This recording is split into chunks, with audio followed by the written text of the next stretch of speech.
Direk Joey Reyes, umalma sa pagkakaugnay kay Dominic Roque sa mga lalaking politiko.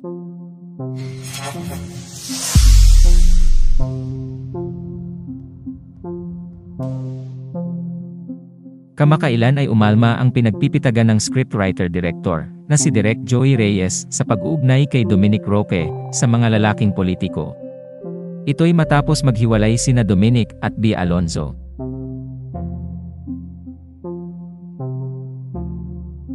Sa panayam sa pep.ph sa Pandan Asian Cafe sa Quezon City, sinabi ni Direk Joey na bagamat hindi niya dinedepensahan si Dominic ay ridiculous at unfair raw ang sitwasyon, lalo na at kinaladlak pa ang pangalan ng mga lalaking politikong walang kinalaman sa relasyon nina Dominic at Bea.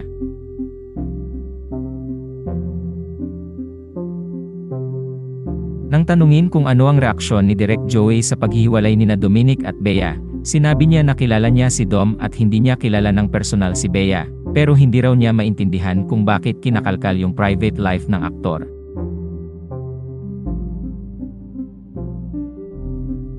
Anya, I'm not gonna vouch for the credibility of his character, but I don't think that it is right that you have to bring out all this stuff.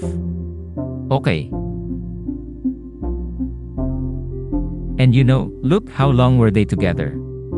They've been together for about 3 years. Assuming it's 3 years or so, if there were any questions, don't tell me that Bea would not have asked that right at the start, diba? They would have known that, you know, if there's anything dubious about the character of Dominic.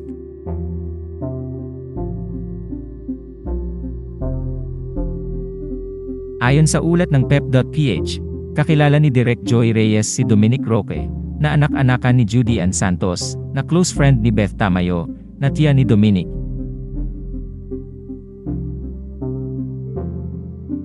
Matatanda ang naglabas ng official statement si Dominic Roque, kaugnay sa pagkakaugnay niya kina Dapitan City Mayor Bullet Harus Hos at dating Congressman Bong Suntay.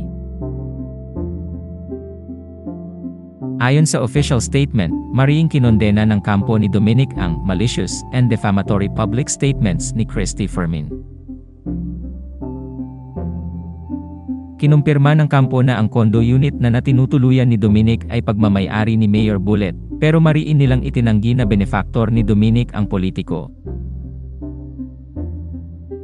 Sinagot din sa official statement ang tungkol kay dating Congressman Bong Suntay, na ikinakabit din sa pangalan ng aktor.